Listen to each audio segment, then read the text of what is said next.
how do you solve a problem like Thames Water? Matthew Topham is a water campaigner at We Own It, a pressure group for public ownership, and joins me now. Matthew, good morning. Good morning. I think a lot of people will be wondering, won't they, how a utility company supplying essentially a free product, and I appreciate there's an awful lot that goes on behind the scenes to supply us with our drinking water, but to a captive audience with no competitors within the London area, can get this so horribly wrong. I mean, have you ever been able to quite work that out? It's absolutely absurd, but the interesting thing is it feels like it's baked in to the model that we have. Saturday marked the 35th anniversary of privatisation way back in 1989, and today's news from Thames just shows that the legacy of that experiment is a water system in crisis that puts people's health potentially at risk.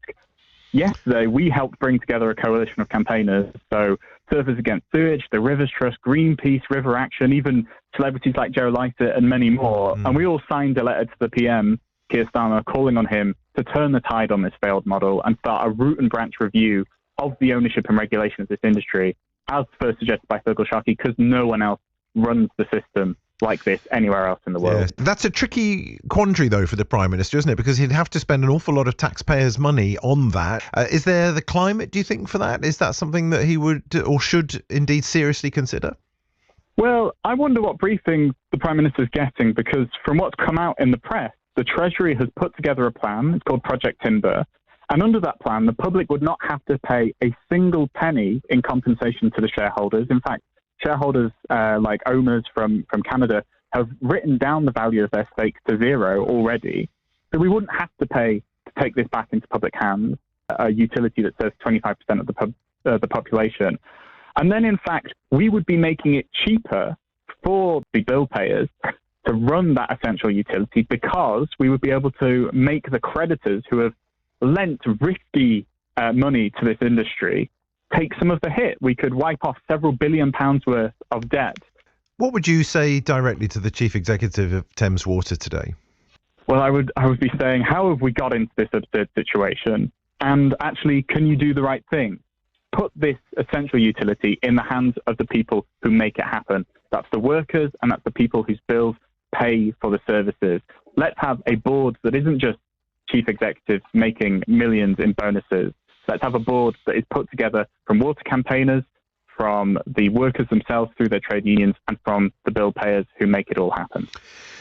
Ofwat will make their price review announcement on Thursday, and if they grant Thames Water's request for a near 50% increase in bills, that could throw them a lifeline, couldn't it? And indeed, at the moment, because I mean, they've raised a very big red flag today by saying we've got enough money to run things until May next year. After that, we can't do it anymore.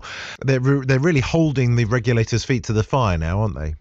They absolutely are. And this is a game of chicken that the public can't afford Ofwat to lose, because the people who have got us into this situation are reckless shareholders and reckless creditors. They have been trying to make a massive profit off this essential utility with a captive audience, and they have done that at the expense of good financial management and good water resource management. We shouldn't have to pay to pick up that cost through higher bills. And crucially, Ofwat shouldn't make our environment pay the price either. Do you accept that the wet season hasn't helped? Of course, the wet season hasn't helped, but actually that is something that a sensible water industry would be planning for. Let's look at Paris Water, where the board of the company involves the public that it represents. They have been making serious moves to do things like stop leaks in their water system and plan for the future. Similarly, in Singapore, they have a really future-focused approach to their water utility.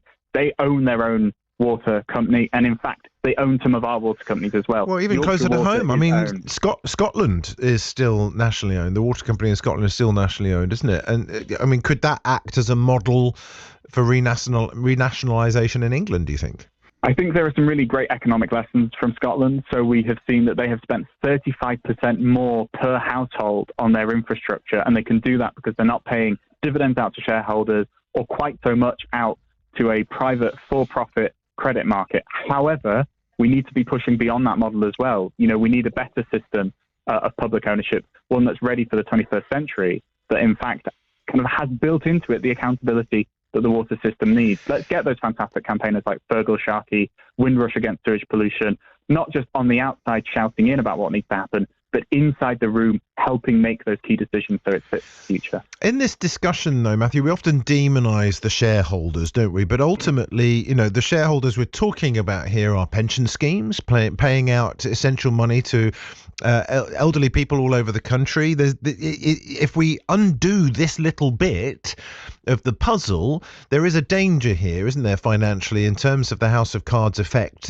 that the knock-on that could be catastrophic. Well, actually, it's the inverse is what we've seen coming out of the Treasury. So the Treasury was involved in a story earlier this year that said we need to nationalise Thames Water to stop a Liz Truss-style debt crisis, because the way that the private sector is handling these very important debts that are funding essential infrastructure threatens the wider economy. And what we've seen is that a vast proportion, well over 70% of our water industry is owned overseas. And in fact, even those owners who are pension funds, I was looking at a statement from them the other day, and what it says is, you should not be worried about what's happening at Thames Water. We have a diverse portfolio that protects us. It insulates us from the impact of any one investment going badly wrong.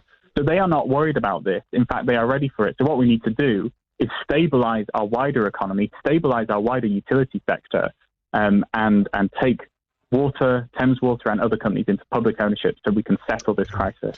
What do you want to see happen on Thursday when the Ofwat price review is announced?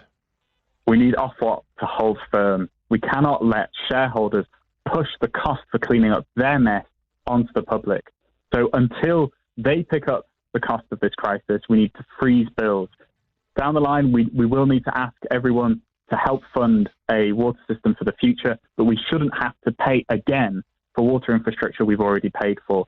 There has not been a single year where Thames Water shareholders have put more into the business than they've taken out. Private investment has been a myth, and until that gets cleared up, or we have control of our water under public hands, we can't be expecting the public to pay again.